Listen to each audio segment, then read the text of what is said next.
welcome to Good People in Hockey. Your host, Tatiana Rafter here, and I am joined by the one and only Michael Gerl. Welcome. Okay, we need to Hi. Is this so thing on? no, it's We're fine. doing a Keep we're going. doing a podcast, right? We're doing a podcast. We're not on TV. It's casual. It's casual. I want to start off asking you a couple questions because what were you thinking when I first messaged you? Hey, I need you.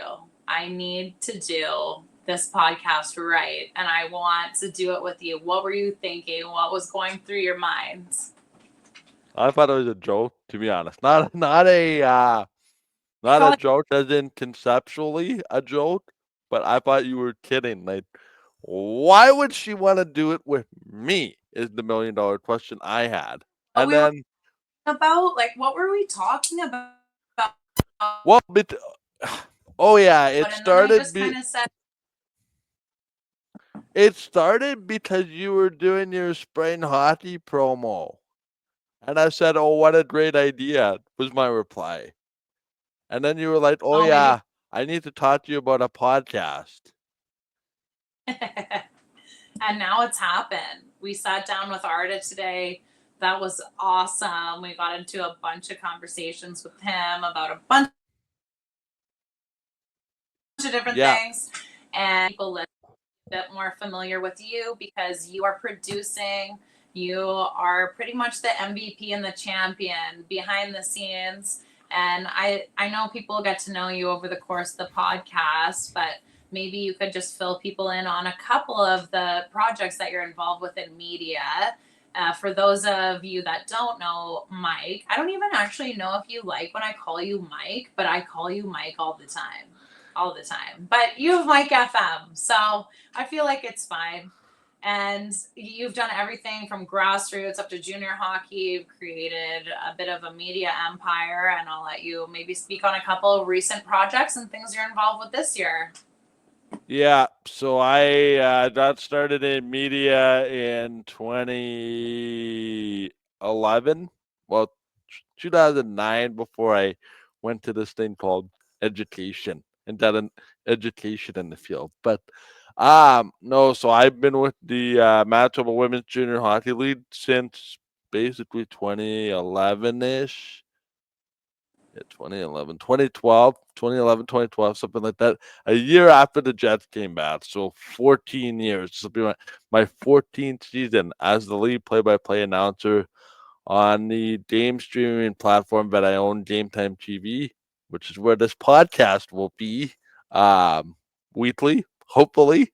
Um, Maybe even bi-weekly at this point. The amount of people we have coming on is kind of getting out of hand. We almost need a manager. yes, I heard there's a wait list to get on here. Um, but no, so I'm a lead play-by-play announcer for the MWJHL. Have experience in the MJHL. Have experience in the female AAA league as well, and did a little high school broadcasting on the side, but not recently. And then a couple other projects on the go. Uh, Part time, I'm on a CFL podcast as well, which will also be on this platform. Um, and then yeah, we have another announcement, but I can't quite get into yet. I was hoping to have it Well, you can just text me. Just text by me. now, but no, hopefully by show 2 or 3 or 4 it'll be public. But no, it's a big one. Yeah, and we'll work out those things. We're pretty much brand new in the industry, and there's always lots going on in hockey in Manitoba to talk about. And even next week, I'm already working on next week's podcast, and we just finished the one today. But I guess that's life of a podcaster. Just always researching, looking into people. I want to ask you one more question, maybe. Who was your favorite athlete to interview in the MWJHL? Oh boy, there's gonna be there's gonna be 200 pitchforks. Who's the least favorite? Um, Oh, don't say, don't say that. Um, um, Top three. Top three. Honestly, I'll answer it this way. There's no one particular player. Um, when you're somewhere for 14 years and you have anywhere from 130 to 170 athletes that you work with, I think it's the individual stories, to be honest, which, when you talk to one athlete versus another athlete, you talk to a player, their stories away from the game are extremely compelling, which is why this podcast originally intrigued me when you pitched me on the concept. So this is something that I've actually wanted to get into, like more storytelling, more um, Conversational versus structured. yeah, because I mean, like, you know how it is, right? When you're an athlete, you just play a hockey game, you go to see the broadcaster for an interview. You don't necessarily have the um Creative freedom. you don't necessarily have the means to sit down for half an hour after just playing in a hockey game and really getting to know really allowing the listeners and the viewers to get to know you. Um there's been a lot of conversations in my 14 years there that stick with me even today. A lot of which unfortunately never got on the air. But when you get to know a group of players for 9 months, it's kind of like your equivalent, right? When you're coaching a hockey team, that's your group for the season. You get to know them. You get to go through the ups and downs. Um, More so even now, like in a 5-year MWJHL career, you get to kind of see how they evolve from a first year player into that that full fledged, okay, here you are as an overage or even in your fourth year, just to see the growth as a player is pretty cool. And then the cool part is they're often what I like to call might shy the first time they talk.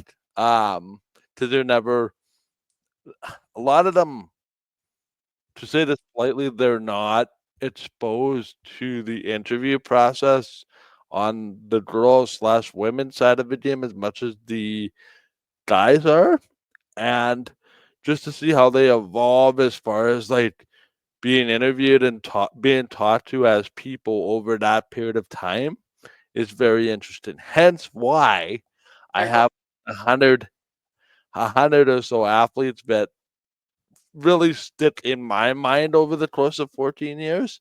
So I'm not trying to like divert your question or walk away from your question, but Yeah.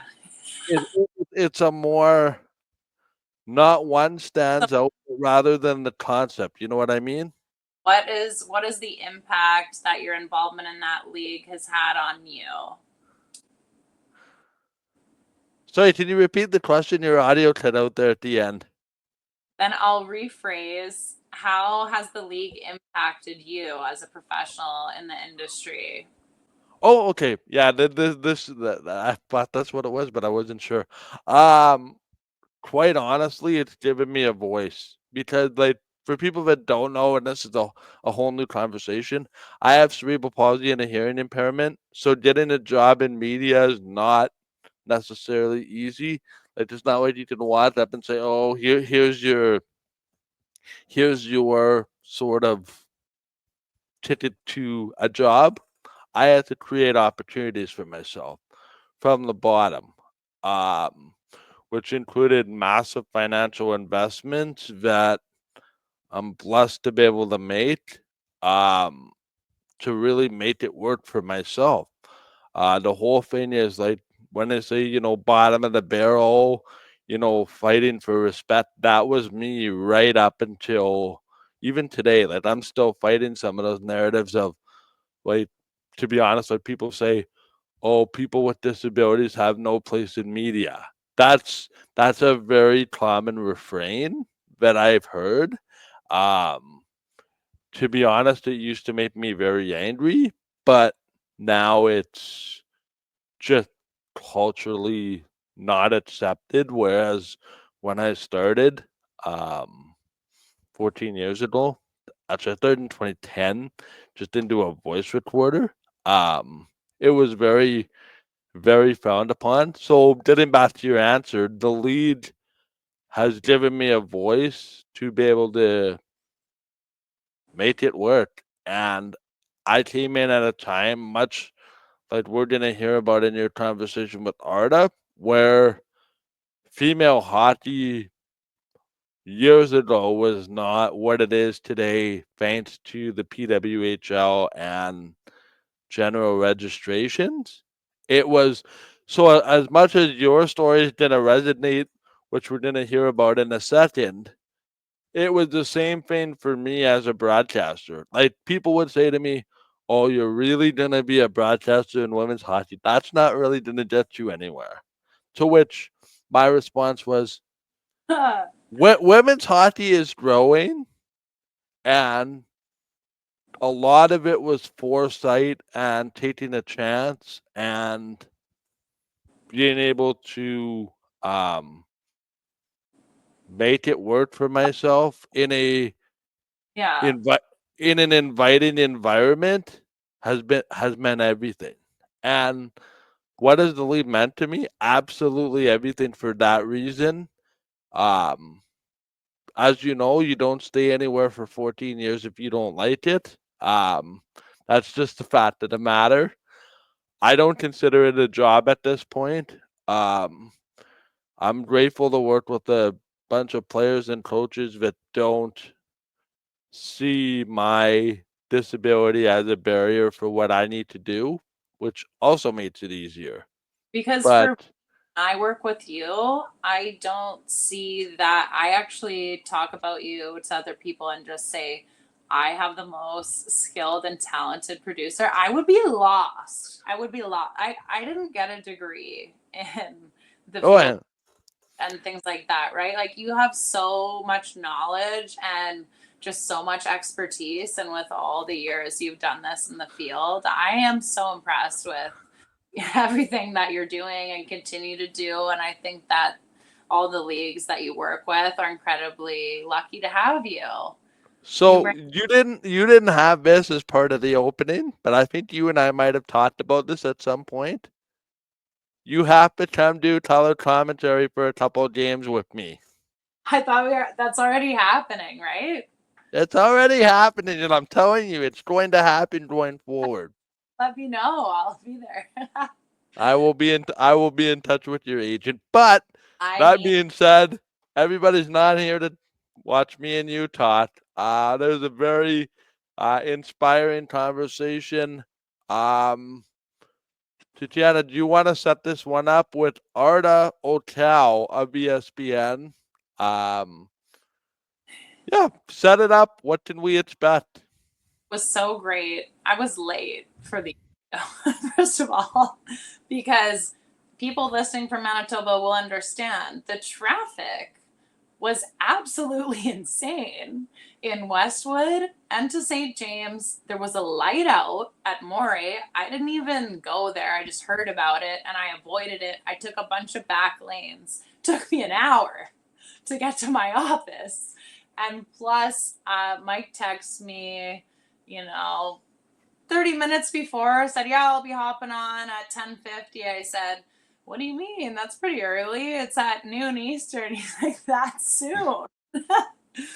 And I had in my head miscalculated the time. Anyways, Arda was cool with it. We started 15 minutes late and I was still ready to go. But he was a great sport. He's a great person to have on. I've known him for quite a while. He is somebody I know with just the highest and utmost character. And the fact that he's in media and keeps that character in his work, he has such great relationships with everybody that he works with at ESPN. He's done NHL. He's been in so many different areas, but he's working in esports and he's just the most creative guy, most focused, most prepared. He was more prepared than me for this. I also felt like throwing up into a bucket because I was super nervous, even though it's with one of my best friends. So he came on And, I'm just so lucky to have someone like him in my corner to support me in this new venture. And I think you'll see over the course of the interview, I'm so much more comfortable now because we've already done it. It went fine. It was good. And you'll see I'm a little nervous and I get more comfortable as it goes on. And the tables shift at times. I'm trying to take the lead. Arda's taking the lead, and we're going back and forth. And he even surprised me with some questions towards me and some conversations I didn't know were going to be asked as well. I ended up talking about a lot of my experience in hockey development, how I started out as a coach, and just how I've been involved ever since, my pathway, a bit of Arda's pathway. It was more of like a pathway conversation, and we got almost part way that there's probably going to be a part two later on. And there will be a part two. That is the spoiler alert. But it'll be great stories, lots of shared values, get to learn more about Arda, and just you'll be able to see what a talented podcaster, radio host. He's a pro, and I hope that one day I can be as cool and collected as Arda on the podcast. So one of the coolest people I know. Welcome, Arda Ocal. Okay. Oh, there says recording started. Yeah, we're good. There we go. Recording started. Episode 1. Welcome, Arda. I am so excited to have you on. You're one of my longtime friends, known each other since back in the day, 2016, 2017, something like that. Can't even keep track anymore of all the hockey things going on. But you're the perfect person to have on for episode 1. I think I would have just thrown up if anyone else was coming on. I would have been so nervous, but I'm so comfortable having you on, and I really appreciate you coming on here. I know you do lots in the hockey world, lots of experience with ESPN, NHL, esports, across the board. Something I didn't know about you was that you used to cover wrestling. When I was looking into your background, I was so shocked to know that. So I want to dive into that later. But I guess starting off, most recently, I saw you were in the Bahamas for the ESPN experience. Is that something normal that you do every year, or was it just a fun kind of trip? Or I guess just explain the backstory on that trip and what it was all about. Well, before I do that, congratulations on launching your podcast, Tatiana. This is awesome. This is a great moment. Always great to see people who have really grinded it out in hockey. You were winning championships in women's hockey when women's hockey wasn't as fashionable, right? When there was big divides in women's hockey. You were there grinding it out, and you were there paving the way so that others could thrive in the space. And I remember that was a great day watching you win that championship with the Riveters. That was an all-time moment, a lot of fun, and I'm sure that's a career highlight for you as well. But it's really cool that you're starting this podcast, and you're no doubt going to have a lot of awesome people on. And I am absolutely humbled that I am guest number 1 because we have been good friends for a very, very long time, even though we live way too far apart. I think the Winnipeg chapter needs to end, and you need to return to New York City. That's really why I came on the podcast, Tatiana, to basically encourage you to move back to New York. I think I'm totally a New Yorker. I thrived there. I was in my element. Yes. I love the media. Yes. I love bopping around. I had my own podcast back in the day there, and I would interview my teammates, Rebecca Morris, Ashley Johnson, my captain. I went to sushi with Kim Sass. We got into it. It's just so interesting, the women's hockey landscape, even back then, because we had lawyers, we had architects, we had everything under the sun on our team. And working professionals, some people commuting all the way from Albany to make it happen. And I think without that league, the NWHL was so pivotal, and the CWHL as well. And then just combining those together was just an epic collaboration. And the NWHL really fueled that. It's just starting to pay their players salaries and looking into sponsorships and fueling that. And now with the PWHL there, I mean, I get asked all the time why I'm not playing in the PWHL. I missed it by a window, like a short window, 1 to 2 year type window, right? And so to be right on the cusp of that and be part of it, it's brought so many different and interesting connections now. And especially jumping into the media side, when I was looking at, well, who do I know? Who could I interview? And then when I really started to think about it, I know people in Hockey Canada, high up at USA Hockey, all over the world, internationally. And I always did a really good job networking through my whole playing career. It wasn't just about hockey, especially at the professional level.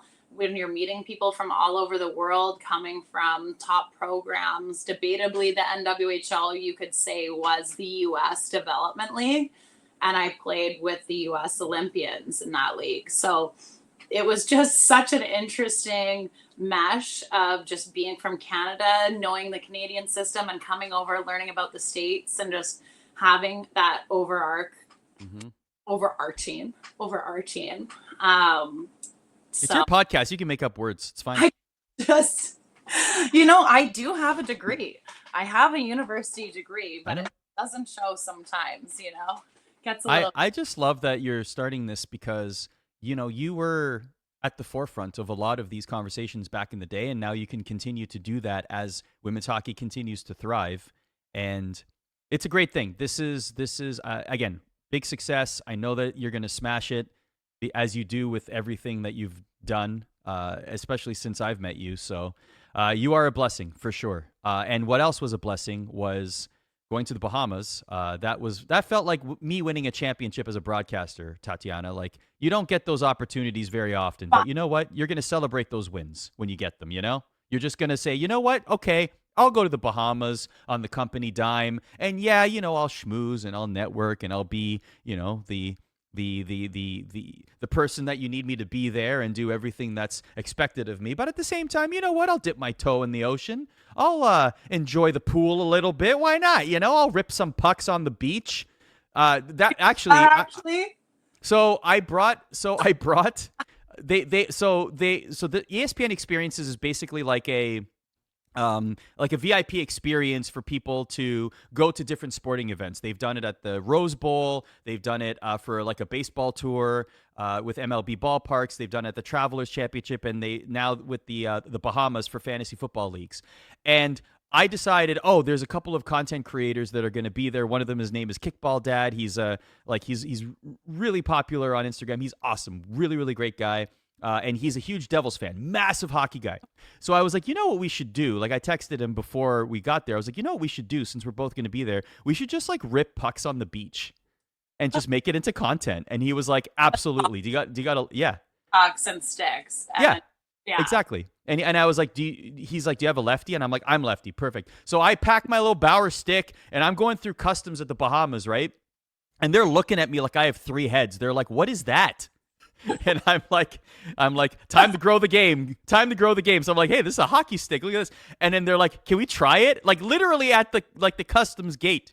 They're like, can we try this? And I'm like, yeah, sure. I took a ball. I had one of those, like, those orange trainer balls in my bag. So I took it out and I'm like, here you go. And I had like one of those little trainer nets, those like little like trick shot nets that like the Always Hockey and the guys use. So I put that on the ground and they were like shooting pucks into the nets. And I was like, grow the game, Tatiana, grow the game. They good?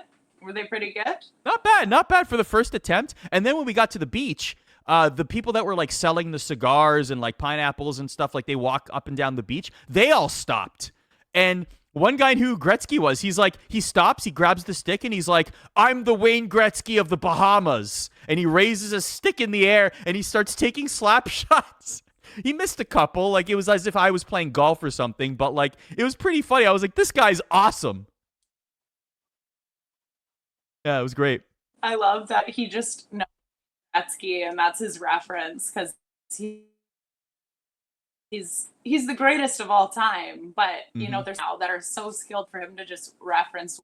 He is amazing and just shows the impact he's had. Worlds. If people in the Bahamas know you, then you've made it in hockey. Exactly. So maybe some people will listen to Bahamas after this and we can grow our viewership. That's awesome. I mean, Showtime Tate was super nice. He reposted something I posted because I thought that marshmallow challenge was insane. He was Yes. throwing it off. How high of a building was that? It looked like a skyscraper. He throws this marshmallow down and the guy catches it in his mouth. I could not believe it. I can't even do that with popcorn, so I was impressed. Did you try that? So that was wild. I actually missed the reception because of that. So there was a whole event on the rooftop of the hotel. Basically, this is what, like 75 floors up, okay? Like 250 feet up. I don't know what that is in meters. I'm sorry. I've become more American in my old age. Tatiana, you can troll me for that. GBT that later. Yeah. So all the football players were there. Kyle Rudolph, Todd Gurley, Golden Tate. It was a great vibe. And then there were a couple of content creators. So there's one guy, his name is Insane Shane, and he has like 3 million followers on Instagram, and he's been on America's Got Talent, and his thing is that he just catches things in his mouth. Like that's his thing. He said, yeah, he's like, at a young age, I just knew I could catch things in my mouth. And I'm like, okay, cool. But like, it's pretty hilarious to watch. So like, I thought, so he's setting this up, okay? He's setting this up. He's on the grass, on the ground, and all of us are like over the balcony at the very top. And I'm just like, oh, okay, so he talked to Golden Tate, and maybe Golden Tate will throw one ceremonial marshmallow and then walk away, right? Like as a celebrity can do or an athlete can do. Oh, no. Golden Tate was there for a whole freaking hour, and he was tossing marshmallows like, all right, I'm ready. 3, 2, 1, boom. And like he'd be upset if Shane missed or like, and then at one point, like you'll relate to this because you're an athlete too. At one point after like the 5th or 6th throw, he yells down to Shane. He's like, how can I do this better? What do I need to do? Coach me up, man. And like, he's like asking for advice. This NFL Super Bowl champion, he's asking for advice on how to throw marshmallows so a guy on the ground 250 feet below can catch it in his mouth. I was like, what universe am I living in right now? It was hilarious. An alternate one, pretty much. Yeah. You can't write that. You can't make that stuff up. And the fact I'm glad somebody was recording it. Yes. It was one of the most epic things I've seen. I didn't even know you were allowed to do that. So off top of a hotel. Maybe they weren't. I don't know. But it did happen. He did catch one finally. Yeah, maybe we'll cut that part out. Maybe. But I have a couple questions for you because I know like you've been so involved in so many different spaces in media. And when I was looking at what to do, I've done a couple things. Sarah Lesky was really nice enough to let me shadow her one day at her job and just understand what she did. It wasn't the CFL stuff. She has just a crazy background in broadcasting and sportscasting, everything. She's done everything, honestly, and just built her way up, built her resume up, and was somebody awesome to learn from in that experience. And you get to see you have different ideas of what media is. And then the reality of it is different in different roles, right? And the day-to-day, maybe when you're doing the Jets, you're under the stadium. You know what I mean? At different times where in media, I find it's a lot of hard work in all the different roles and finding what's going to make you happiest. Certain things you have to be up at 4 a.m. Other things are a bit more flexible. I'm a single mom. I need a bit of flexibility in that. And the podcast space kind of opened up in a way I thought, this is interesting.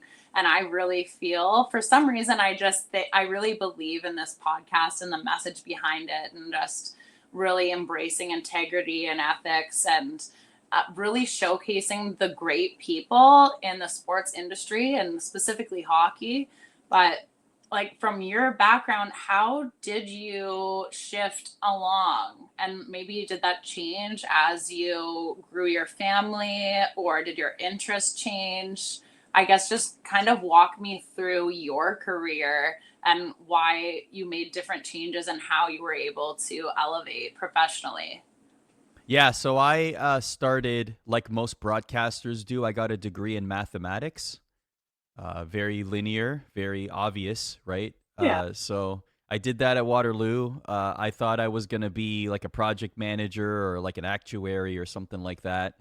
And what I didn't realize was instead of like going out and partying with my friends on nights and weekends, I'd basically spend all my time at the local public access radio channel, which was CKMS 100.3 FM. I still remember the call letters after all these years.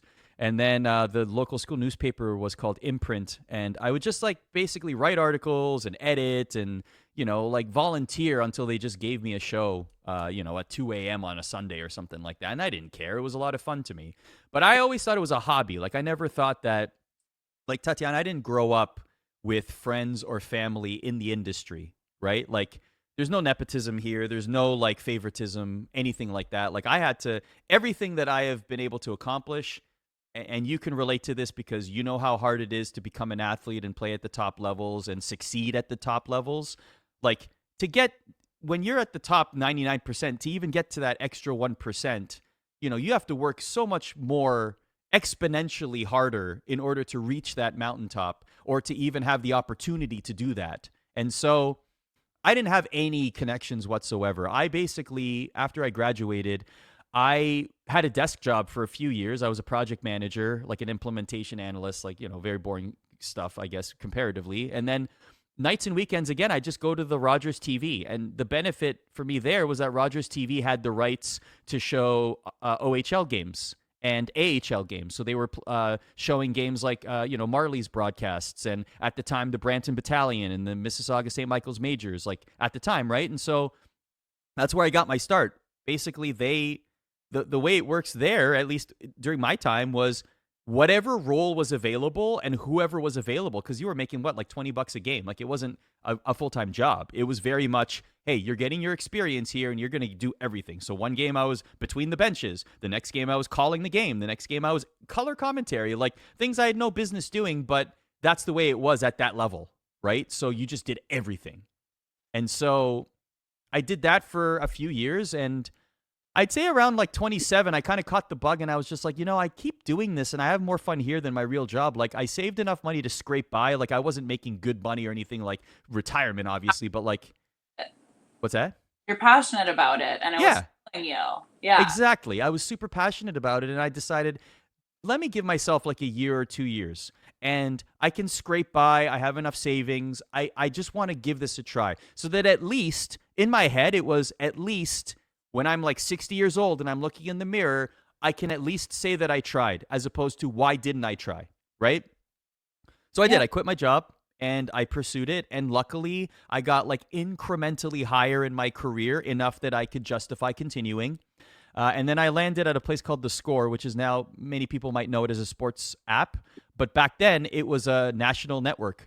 It was very much the 3 of 3. It was very much in Canada. Sportsnet, TSN were battling for 1 and 2, and The Score was the little engine that could, as it pertains to national networks. And going back to like the wrestling part of it, their biggest property was WWE, and that was their biggest ratings. And my big break, honestly, I'm sure a lot of people can relate to this, being at the right place at the right time. There was an email sent out. I just happened to be a volunteer. I was working on the radio arm at the time of The Score, and an email got sent out company-wide, and it was from the executive vice president of programming. And all he said was, we're looking for pitch ideas for shows. If you have anything, fill out this one-page form. And I had an idea of doing we have sports pregame shows and postgame shows. Why don't you do that for wrestling? Because I know how passionate wrestling fans are. And if you do a show like that after Raw and SmackDown, I bet you that a lot of the audience will stay and watch at least 5 minutes to hear what people have to say about the show they just watched. Oh, yeah. Because they love that stuff. Yeah, they love wrestling. Fans are super passionate and they love wrestling. And they'd love nothing more than to hear people that they respect and want to hear from talk about wrestling. Just like hockey, same thing. So I filled out the one-page form, and luckily the right person saw it, and they said, all right, go into his office to pitch the idea. And that show got greenlit. It became a show called Aftermath, and that was on the air for a good, even when Sportsnet bought The Score, or the assets of The Score, it was on the air for a good 10 years, which is a pretty good run. I was there for 4 of it, and it was awesome. It was that was basically, I would say, my big break, and things snowballed from there.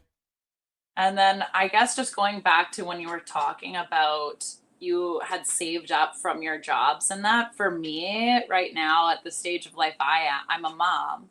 So I find I don't want to be just scraping by. I want to be able to be providing for him, make sure we've got, we pay our rent, we pay our bills, we've got food, all of that stuff. If he wants to play hockey, I want him to be able to play hockey. If, you know what I mean? If he wants to go take art classes, if he wants, I want him to do all that stuff.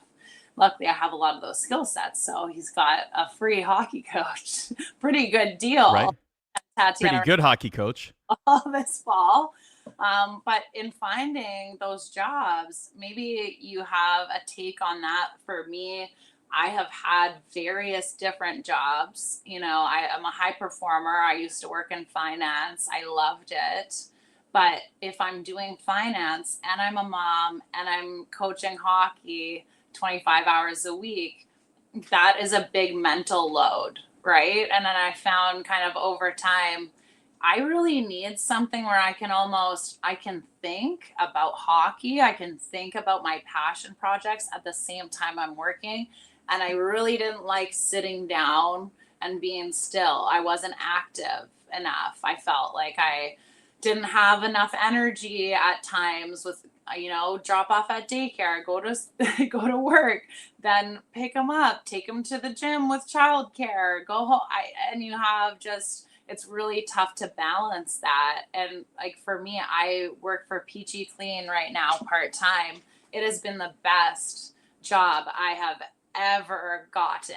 Honest to God, I have had various jobs over the past 5 years, and then running hockey camps or whatever I'm doing, or stuff like that, or advising, scouting, doing scouting reports for teams, organizations, helping with player placements. All those different things require a lot of communication and time, as well as the mental thing. So sometimes when I'm at work and I'm working as a professional cleaner right now, and some commercial jobs now, I just attack everything, Arda, at 100%. Okay, so I am killing it. On that point, I actually have a question for you, because I never really asked you this, and I'd love to know. We were very tight back in the day, especially when you were playing with the Riveters.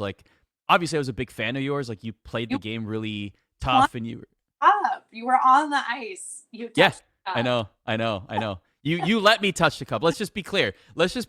You gave me permission. For those of you that are like, you can't touch the cup, you ain't won that thing.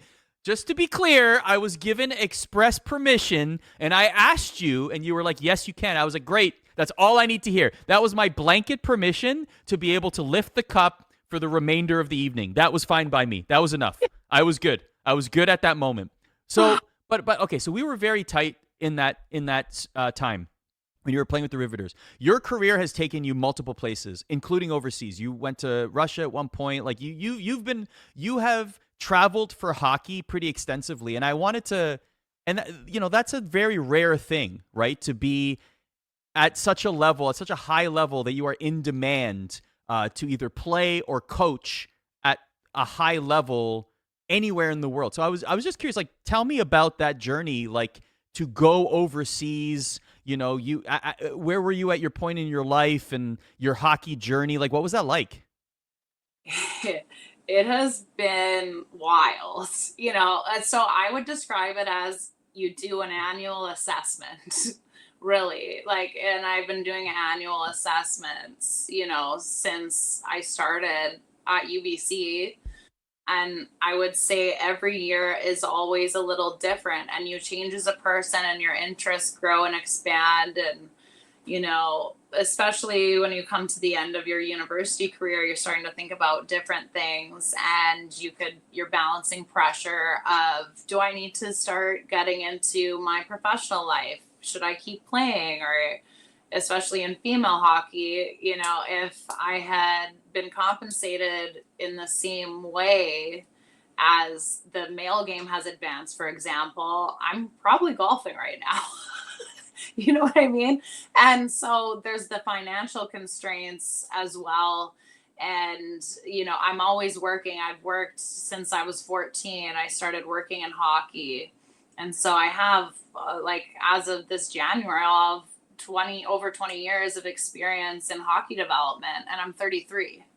So it's wild. That's my age. They don't usually have that amount of work background. And so I think just starting to get involved with hockey, and I started with technical skating. And the first year, I think I was even younger than 14 or hadn't turned 14 yet, but they let me hold this camera. So that was like my first experience as a coach. I was like a video coach, and I would zoom in and zoom out as the player skated towards me, and I helped make the skating tapes, and they would analyze the footage, and I got to see everything, how they looked at the stride, like forwards, backwards, mohawks, every specific maneuver that you need to be able to do well to advance as high as you can. If you don't have a well-rounded skating game, your deficits are gonna show up. So that was my first experience with Edge of Excellence. They used to do these huge camps. They were 2 months long. I worked there all summer, worked like 16-hour days my first year. So I would do the camp, and then essentially I would actually be in the camp, and then I'd be instructing in the camp in the other weeks, or when my group was done, I'd jump in. And then by my third season, so I would be doing the camps and also instructing, and that's on ice, off ice, dry land. That was kind of my first experience getting exposed to elite level hockey training. And at the time, that was the highest level. There was Edge of Excellence, there was NRG, there was, I can't remember what it was called. It was about stick handling, shooting, skating ramp out of the Iceplex upstairs. I'll have to ask somebody. Nate Hatton used to work there, and he was great. Anyways, so I had a lot of great initial influences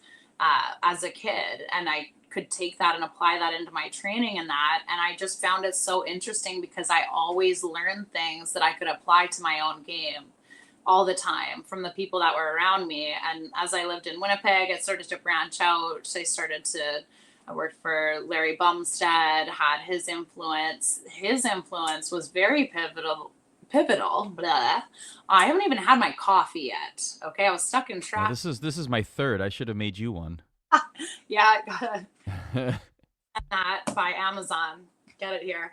But anyways, with Dave Cameron, he's working with the Jets now. He was with Edge of Excellence. That was one of the people, and he might not consider himself a mentor to me, but everybody that I worked with was a mentor to me, and I consider that. So him, Larry Bumstead, everybody in the Manitoba community, I would hop out and do other camps, and I didn't run any of my own stuff, but I was still playing, and I just did lots of skates. We had great coaches running all our skates, even hockey IQ building things like Wally's World or playing shinny. I played shinny all the time, stuff like really encouraged. And I encouraged Jackson to do that. I'll be taking him to the ODR this winter anyways. But so those were kind of my initial influences. And because those coaches were not only good at coaching their area of expertise, but they were also such good communicators, and they ran their businesses so well. Mm-hmm.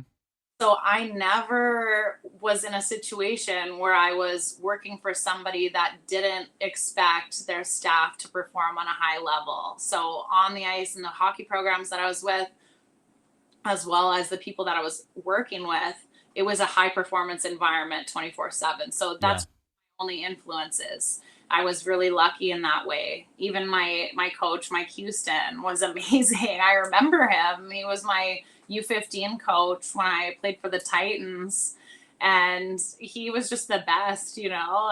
I loved our practices, and I still do some of our drills. We would do the Coca-Cola. Everybody knows what that is here. Everybody calls it something different.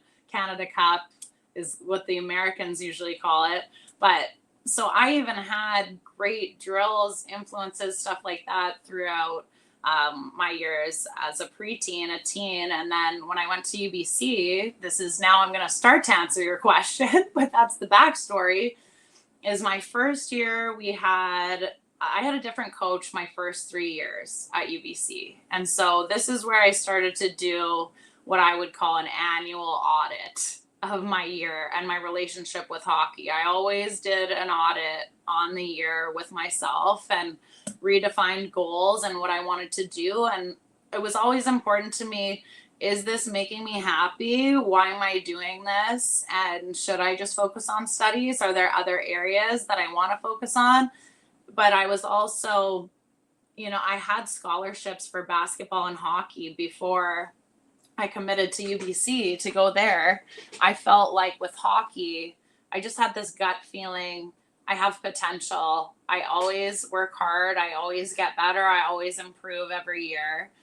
And I think my struggles in the beginning at university was, I don't know exactly what it was, if it was depression or it was just this feeling of not knowing the future and what I wanted to do, because I knew the realities of being a female hockey player. I knew I'm not going to the show.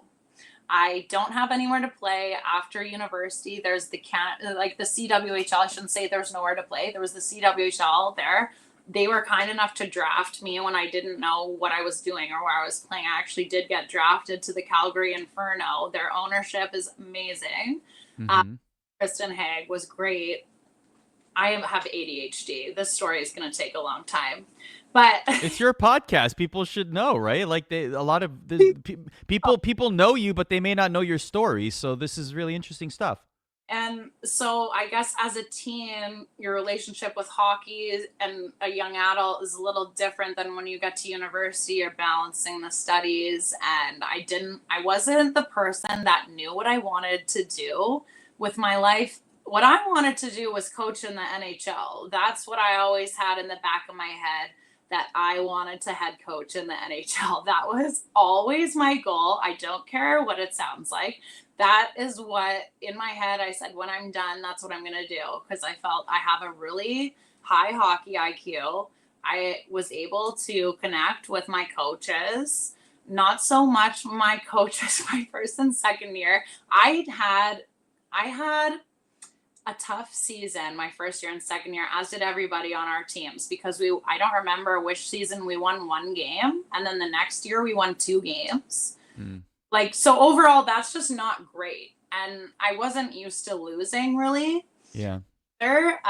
Just coming out of the formation of Balmoral Hall, we were this powerhouse program. All the best players from the province went and trained and played there, and everybody went on to NCAA, Div 1, or top U Sports. I fell in love with the campus at UBC when I went there for my visit. And I met the girls and I saw how they were training, and they let me train. And I think I can't remember if I skated or I just did the workouts. But it was all following the rules. Yes. I just can't remember. But I do remember how sore I was and how exhausted I was after that visit, because the training was on another level. And just adjusting to that and seeing all the girls that were there, how hard they were working and what it took. And just the campus there, amazing. I have family out there as well. So I felt, I had an offer. One of my offers was to go play in Brown.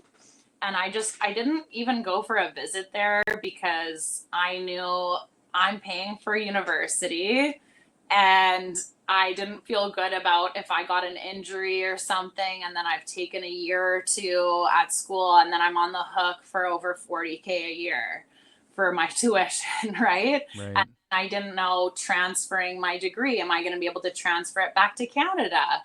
There's those things to consider on the year to year. So I guess my first audit was technically grade 12 to then, am I playing in university? I decided yes. And I was contacting schools, and my coach at the time had a relationship with UBC, and they connected me with that coach. They liked me as a player. They brought me in. And it was a great opportunity for me because I was able to go there and I got so much ice time. I was penalty killing. I was on the power play. I was doing everything. I had top minutes my entire career at UBC. And that was a big point for me that I knew I need that, because where I was at in my development is, I would say, like grade 9, 10, I was amazing at AAA. When I went to BH, it was the smaller pool. Everyone's really, really good. Plus, I played with a bunch of Olympic players on Team Oh, Canada. yeah. All the 1990s girls, Bailey Bram, Janelle Kohanchuk, Kylie Palmer was on that team, and Nellie Minchell was on that team. Like we had like Stacy Kashuba, we had Erica Thunder, Christine Beslan, Megan Dufault, all of these big hockey names. That was our team. And then so to go from that to university is still another step from that group. But I would say 9 and 10, I kind of was adjusting. Grade 11, halfway through grade 11, I think I started to get my confidence with the group a bit. And then I would say halfway through my grade 12 season, I just flipped a switch or something. I said, you know what? I don't even care if I go to university or not. I was a late commit for university. I went for a visit. It was when the cherry blossoms were out. So I think it was kind of the spring summertime type deal. Might have been June, and this would have been right when the season wrapped. I was a very late signing, and I talk to girls about that all the time if I'm helping them or advising them, and I say, don't get stressed out. Yeah. To me, Right. you have to honestly just enjoy your time, and whatever happens. What is in your control is you can reach out to coaches, you can reach out to programs, you can find your lane. That was my lane 100%, because I was like, it's going to be affordable for me to pay off my student loans. I'm going to have a degree that works in Canada. I'm Canadian. I'm going to go to a program, have a lot of ice time, be able to develop how I needed, because the core group I was with, I just wasn't getting top minutes. I was still getting minutes, but if it was the last 7 minutes of the game in a showcase in Washington, I was not getting on the ice, like if we were down a goal. And it wasn't because of myself as a player. It was like, we're trying to win. And Right. let's win. I'll like rally for my teammates. Sure. And so it's just all those little shifts along the way. And looking back, it's so funny. Like I don't know how to explain how my pathway happened. I just think it was every year looking at it.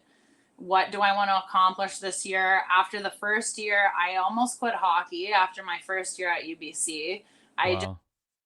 I thought, I don't know if I can do this. I also struggled with my coach displaying a lot of favoritism towards me, which was a little wild to ask one of your athletes over for a steak dinner in front of your other teammates, or say that I could take somebody else's tracksuit because I didn't order the right one, even though they're 2 feet shorter than me.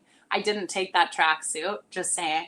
But it was just a bit of a weird experience. I just wanted to be part of the team and one of the teams. So I had a bit of a weird start, I think, with our group, because we had some really intense vets. They really wanted to succeed. They didn't want the program to stay how it was, and they wanted a good year. And then I think I probably got away with a little bit more than I should have as an incoming player that year, which looking back, I can recognize that and see that. But at the time, you don't really know. I moved away from home. I'm living in a dorm. I've never done my own laundry in a different washing machine, like everything like that, right? Yeah, a bunch of life changes. Sure. In my first year, we had this one road trip, like bless Kaylee, she packed my bag for me and everything, because I was not at the rink when I was supposed to be there, because I put my clothes in the wash and then I forgot to change them to the dryer. It was all my clothes, everything. And then I was my coach, I was like, I am gonna be there. I'm sorry, I'm running. My captain packed my bag for me, put it on the bus. I should have been benched after that. Do you know what I mean, though? Looking Yeah. back, like, there's no way.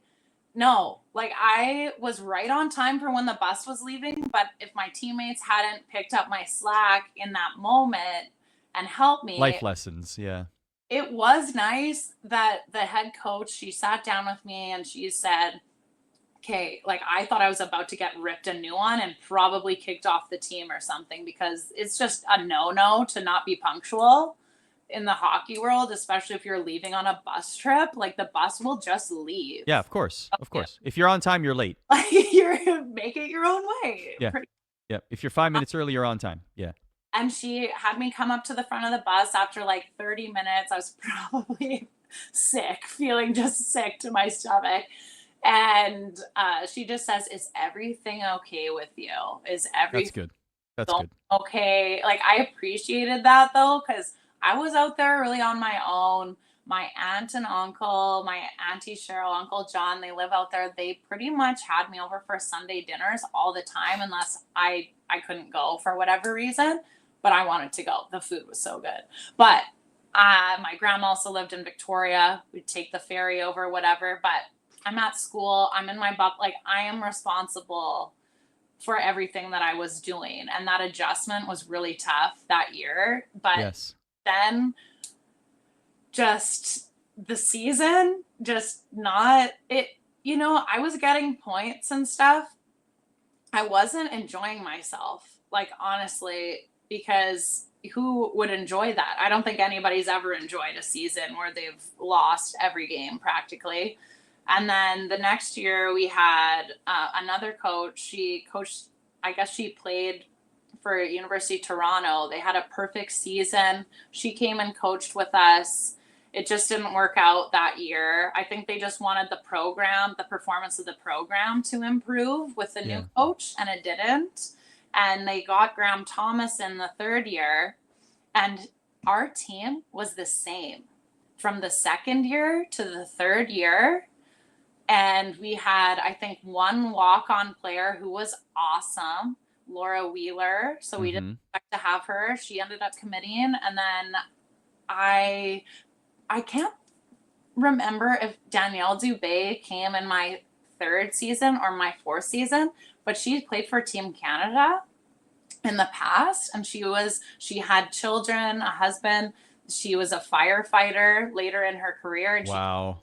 School, and she played, and she was awesome, like, unreal. So we had 3 goalies at some point, but she was a huge addition to just bring her calmness and just maturity and just so many experience, all these different things. I think because of her and Haley Wickenheiser playing in the league, they had to change the rules on who they were allowing in and out of the league, because they were just on another level with their eligibility and how many years they could play. Sure. But that was because of Graham. Like, he did awesome recruiting. He recruited great people. And I think that was like the cornerstone of like why the program was able to build. His first season there, he just made us believe that we could do it. I think everybody's confidence was just not good. Like, not good. Sure. Into that tough situation. Yeah, it's definitely a tough situation. Our team, with practically no changes, we had 2 changes, but they had made our team better, and we won the championship my third year. Amazing. It was because of Graham. He's still there, but it's the high performance culture. He brought everything. And I would say, from all the leaders that I've had and all the coaches, all the mentors, all the people that I could kind of pull things on and learn from, like, he has everything. He has all of it together. He's like John Cooper. He was amazing. He had things. We had resiliency, respect. Those were 2 of the top things that he put on the walls. That's awesome. We had different activities every year, things to work towards, things to focus on, different goals, different drills that were making us better. The drills were high level. He was coming from Syracuse. I believe he was assistant coaching there. I'm not sure if he was head coaching, but he came in. He was unbelievable. His family is unbelievable. Family is a really important value to him. And I started to love hockey again. I really did. And he changed my life. Like, honestly. That's really cool. And good that you were able to tell that story and give him a shout out, because that's, there's certain people in your course of your career that like leave an indelible mark on you. And that's, it's good to give those people praise, because without them, who knows what trajectory we might have gone through, So definitely. Though I didn't care that there probably wasn't anywhere for me to play. I was from Winnipeg, so there wasn't a CWHL team in Winnipeg. The closest one was maybe Calgary. So I would have had to be able to keep playing after university. I would have had to move to Calgary, work full time, and play. And that just seemed like a lot. Like, I didn't even have a car. I didn't, you know what I mean? You can't visualize it. And the biggest struggle, I think, with having to take it year to year after university was that the future's unknown. So whatever you're deciding to do that year, you have to just commit to it and do it 100%, and then look at it the next year and try to improve it and try to make your experience better. And the National Women's Hockey League just formed the year that I was graduated from the UBC program. So I ended up going to a tryout skate. So how it worked for the NWHL, they had different ID skates. And I was fortunate enough, I had miles from different trips, whether it was from 2013, played for Team Canada in Trentino. We won golds there. U Sport Gold, and it was a great tournament. I'm still close with lots of the girls on the team, and if I ran into any of them, I would want to catch up with them. But anyways, after all the travel over the years, I had a lot of miles and points, so I decided, okay, let's go to this ID skate in Toronto. I got invited somehow. I'll have to talk to Graham exactly about it, because I think they reached out to him and they said, do you have any players that are at the caliber to play here, or something like that?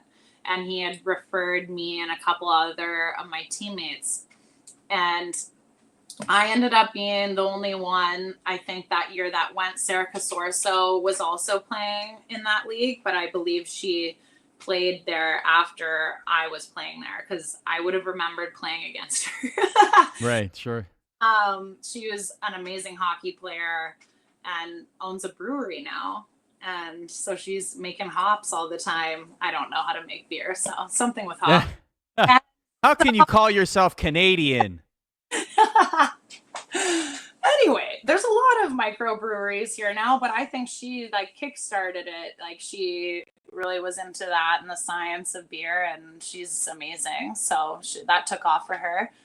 And I think, so whatever, I ended up getting this invitation to go to an ID skate, and I'm thinking, I don't really know if I can go, but okay, whatever. I was working at Boston Pizza here in Winnipeg at the time. I was working out, training, and just because I didn't know what I was going to do, but I still had to be in shape and I still had to train to see whatever was going to happen. I needed to still work out. So I went to this skate. Laura Brooker was there. She went to Laurier. She was a stud in Laurier. And so good. And she's a cop now. She is killing it. Lots of my ex-teammates actually are cops. It's wild. It's that discipline maybe. But right, yeah, that's a really good point. The ADHD circle continues. I go to this skate in Toronto. I flew in, slept, I don't know, got in the evening, slept, took an Uber to the rink in the morning with my gear. It was a 3-hour skate. It's like an hour and a half. They flooded. You know what? It was an hour and a half. It was an hour and a half for that one.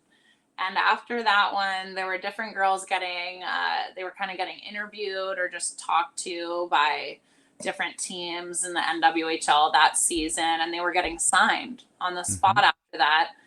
There was this girl there that there was an author Okay, so there was an author on my team. There was 8 skaters per team. I was fine because I was in top shape. I was good. The barista was vomiting. And she worked at Starbucks. She was a Starbucks barista, played I don't know where she played, honestly, but she was not bad, but she couldn't make it through the game. She was throwing up in the garbage can and then going back on the ice. And we were playing 5-on-5 with like 2-3 subs pretty much for this ID skate. And then I didn't get talked to there, but I went home. 2 weeks later, I got an invitation to go to the Beantown Classic, and they were putting in the U.S. Olympic team as one team together with, Hillary Knight, Decker, all those girls, Gigi Marvin. So they had their USA national team squad, and then they put 3 NWHL prospect teams together in this tournament, and you played all against each other. And I believe it was run through the Beantown Classic, but it was really just to scout for this league for the next year. So anyone that was on the ice essentially could get signed or not. I ended up not getting approached or signed. I talked to Shelley Looney about this, of what made her contact me, or talk to Rick Sealing about me. Like Rick Sealing from the Sabres, he was one of our coaches. Shelley Looney, U.S. Olympian, was one of our coaches in Buffalo, who I ultimately signed with.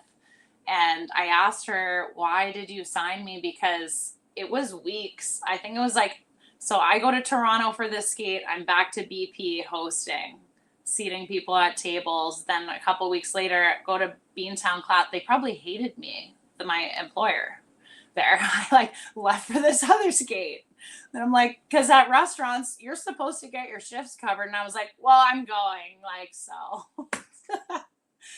Anyways, I love pizza, by the way. Yeah. And Chris Okay. Parr is the owner at that location here, and she probably remembers all of this. So hopefully she hears it and gets a good laugh. But then I go out to that skate 2 weeks later, got signed. Or got offered to come out. I think my contract was for $16,500 my first year, but I was the highest paid athlete that year, possibly, because I won the 50-50 at the Buffalo Sabres game. Seriously, isn't that insane?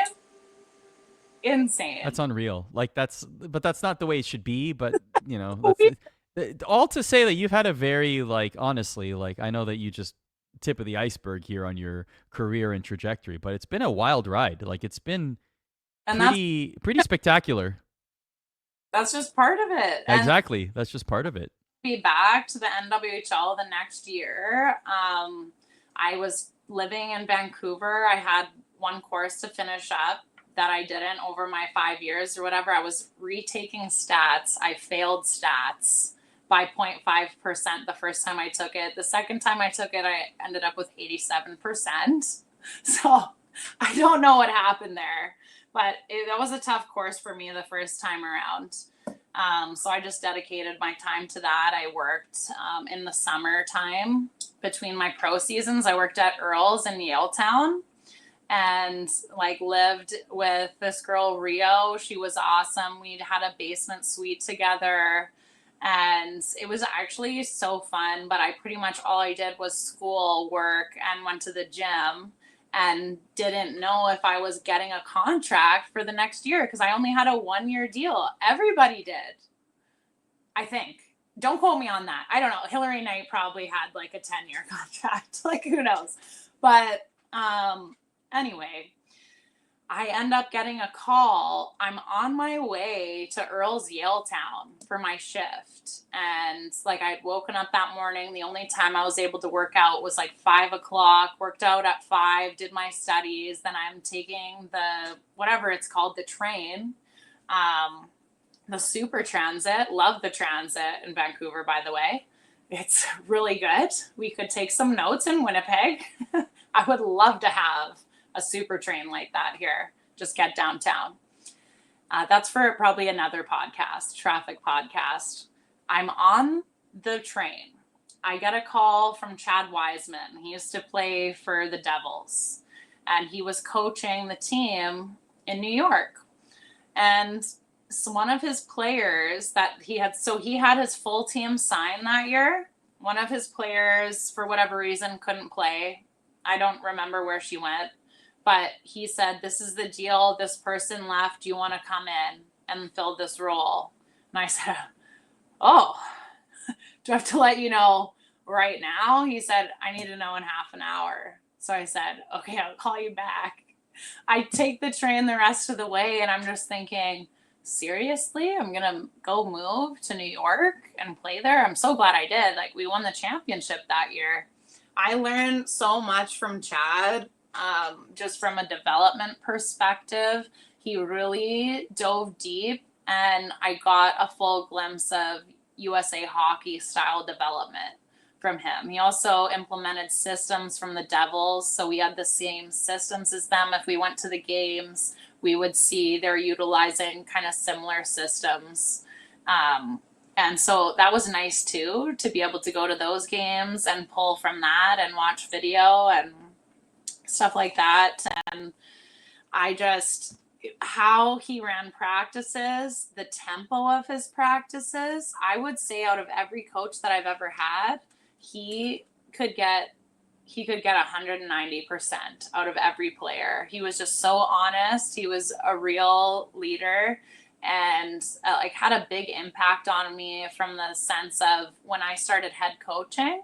I think I pulled a lot from him in terms of how he ran the team and that. And you can kind of do that with all coaches and see what you liked, what you didn't like, and kind of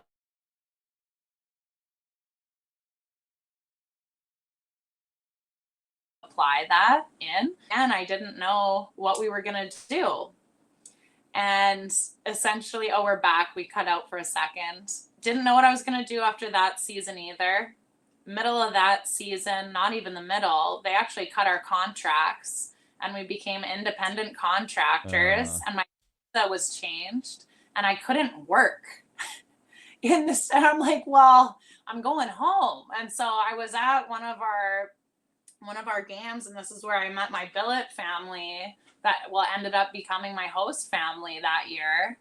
I lived with them. They had just an amazing property, like wild property. It was, they had everything possible that you could want to do as an athlete, trails to run. And it was in New Jersey. It was just a beautiful area, kind of near Navasink and the country club out there. And, I helped them eat healthy. I helped be a good influence in the household with their kids and teach them some skills, some hockey, some different things like that. They gave me a vehicle to utilize to go to practices from their house. They really did everything possible for me to just be able to play, because I think especially Aaron, but like the whole family really viewed it as, I can't believe this is happening to somebody that I want this person here so my daughter can see these women playing. Like, it truly took a village to just get everybody on board for those seasons. And like, those were the true pioneering days. And it's really interesting to look back. I had so much help from other people to make different opportunities happen and things like that throughout my life. And like Graham Thomas, again, he is who connected me with my first agent that I went out to Russia with. I fired him and I actually started working with a different KHL agent after that. But he did a lot to help get me out there. But there was just some things we did not agree on and we could not move forward on. And I wanted to play out there and stay out there. I also wanted to be able to get home, be able to get all my paychecks. Sure. And little things like that where I truly needed a KHL agent. And he represents NHL players as well and KHL players. He just did it to help me, like this other guy. But Graham connected me with the Russian opportunity a bit because he has a bit of a network through his friendships. And one of his friends was living out in St. Petersburg, and St. Petersburg was acquiring SK Gorny. And so I first went up to Ukta, and I pretty much was flying by the seat of my pants because no Canadians had ever played in that league. I didn't have anybody to ask, hey, how You was were it? the first? Oh, yeah. Wow. Yeah. Like there Wild. was the China team, like Shenzhen Red Star, or Yeah. Kunlun, maybe? But yeah. Kunlun, sorry. Not Yeah. the Russian league. They're now, I believe, part of the league. But at the time, yeah, there was no Canadians ever out there. And there's different media personalities I became really close with because their English and other languages so strong. Like Daria Mironova is one of my really good friends from out there, and we should actually connect you with her sometime. Please. I'm sure you guys would be able to collaborate on so many things. She just covers the KHL, NHL, all that stuff, and went to Oxford. She's a bright cookie. But it's just meeting all those people that help you through those experiences. Like even Russia, it did not go without its challenges, but I was able to move through those with the support of different people. And ultimately, I really loved my experience in Russia. There were some little bumps to work through and things like that. I encouraged my friend Haley Williams, who I played with in Buffalo. I said, hey, I'm not going by myself. You're coming. Like she had just, I don't need to dive into her personal life, but let's just say I said, it's a good time. Like it's a good time for you to come. And I asked my other roommates, none of them could do it because they were starting different jobs or different things like that. And it was the right time for her to come. She just finished her real estate license. I just said, you haven't even started working yet. You can always go back to real estate. It'll be there in a year. And so I got them to sign her for the same exact contract that I had so that she was getting the same stuff as me. So I helped negotiate her contract to go over there with me. So we had first Canadian and American.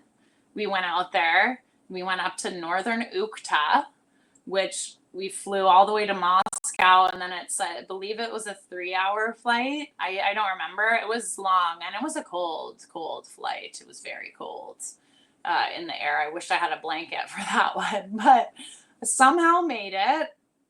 And we get there, and it's this very, very small town.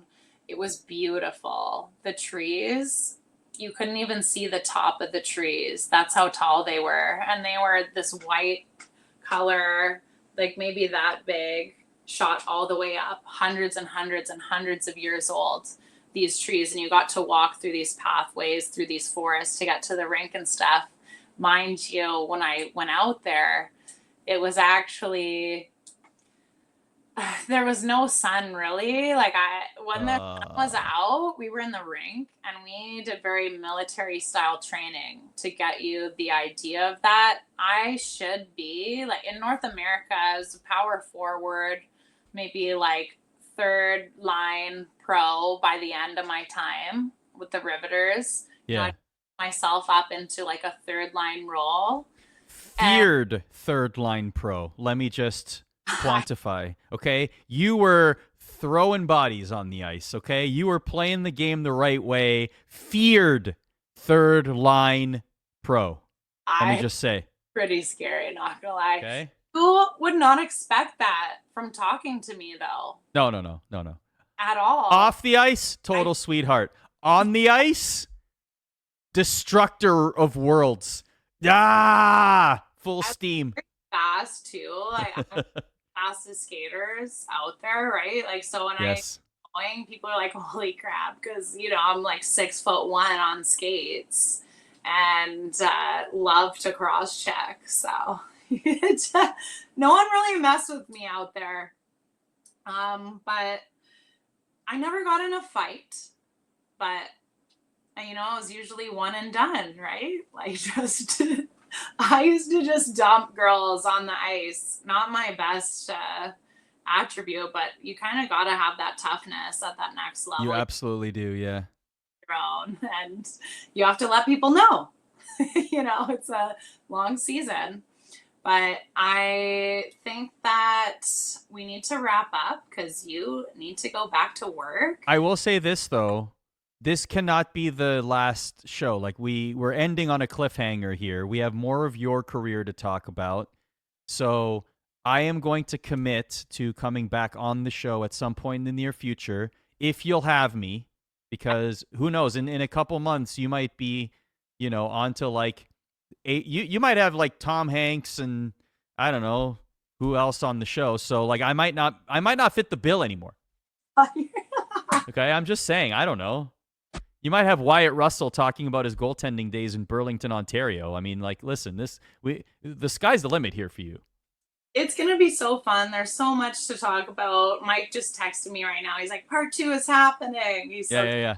I'm in. I love it. But this is how I just want to end on this. I know I said this at the top of the show.